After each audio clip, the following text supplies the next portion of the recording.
Hola, soy Joan Martí Estevez, Cluster Practitioner desde hace más de una década, autor del libro Clusters, Estrategias Ganadoras y Trabajo en Equipo, donde intento desgranar los principales elementos de esta filosofía de trabajo. Una de las claves de un clúster es ser un poco como un GPS. Estamos en un momento donde la única constante es el cambio.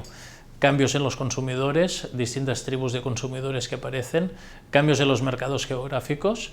Tenemos una estrategia consistente para entrar en un mercado y una vez llegamos vemos que ese mercado entra en crisis. Cambio tecnológico y tenemos multitud de nuevas tecnologías que aparecen y que convergen. Esos son algunos ejemplos de que las empresas tienen que reposicionarse de forma continua en un entorno cada vez más difícil.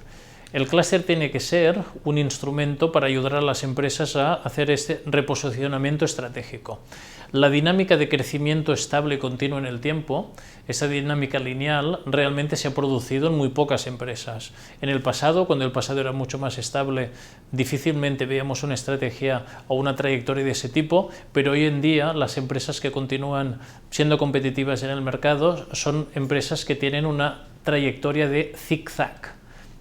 Y en cada momento de cambio es necesario analizar cuáles son las estrategias ganadoras en aquel momento y tener la flexibilidad, la cintura para cambiar el modelo de negocio. Los clústeres deben ser un instrumento para ayudar a la empresa a visualizar qué cambio tienen que realizar y para ayudarlas a realizar el mismo mediante proyectos. Por lo tanto, el foco de los clústeres es importante que sea el cambio estratégico. Visualizamos que en multitud de sectores las empresas que están rompiendo las reglas del juego son empresas que vienen de fuera. Eso lo hemos visto en sectores como la música, donde grandes players como Sony no rompieron el saber convencional, sino que lo hizo Apple. Lo hemos visto en sectores como puede ser la venta de libros, donde grandes multinacionales como Bertelsmann no hicieron el cambio de las reglas del juego, sino que lo hizo Amazon. ¿Qué decir de Google? No únicamente en los mapas y las gafas, sino incluso ya en lo que es los coches o en el sector del turismo, una empresa como puede ser Airbnb, empresa con la mayor valoración en bolsa en Estados Unidos, muy por encima de grandes cadenas hoteleras que llevan décadas trabajando en el sector. Por lo tanto, esa dinámica del cambio vemos que en parte se produce por players, jugadores externos que vienen y se comen el pastel de determinados sectores. Si esa es la hipótesis con la que trabajamos, y creo que es la hipótesis consistente que hay que tener en cuenta, los clústeres deben romper el saber convencional desde dentro. Si no lo hacemos, vendrá un jugador de fuera y probablemente lo hará por nosotros. Ahí creo que es importante poner sobre la mesa el concepto de cooperación empresarial, básicamente porque yo diría que multitud, por no decir la gran mayoría de políticas de clúster tienen como objetivo que las empresas cooperen. Creo que la cooperación es un instrumento interesante siempre que esté enfocado a cambiar de negocio para ir hacia un negocio de mayor rentabilidad. ¿Tiene algún sentido cooperar en un negocio que se está muriendo? Probablemente no. Por lo tanto, el clúster, más que ser un instrumento para obligar a las empresas que cooperen, es un instrumento para facilitar el proceso de cambio estratégico. Cuando ese cambio estratégico no lo podemos hacer solo, luego la cooperación es un buen instrumento para hacer el mismo conjuntamente con otra empresa del mismo negocio. Pero insisto, cooperar por cooperar no puede ser nunca el objetivo, sino que es el instrumento al servicio del cambio estratégico.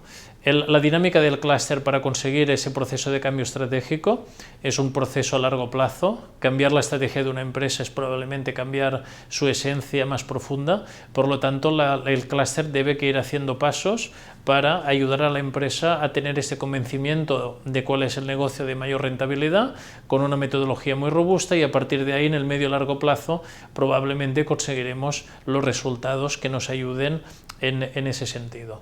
Algún ejemplo concreto, me gustaría destacar lo que es el clúster del mueble en Cataluña.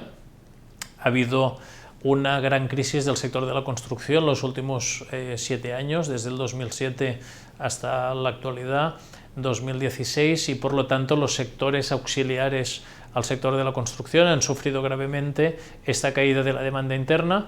En el sector del mueble, el clúster del mueble, el análisis estratégico nos permitió visualizar que, aunque lo que era el segmento doméstico estaba en una situación de crisis importante, habría una gran oportunidad de mercado en lo que era el segmento del contract, lo que eran las colectividades, y en concreto intentar trabajar para el segmento hotelero.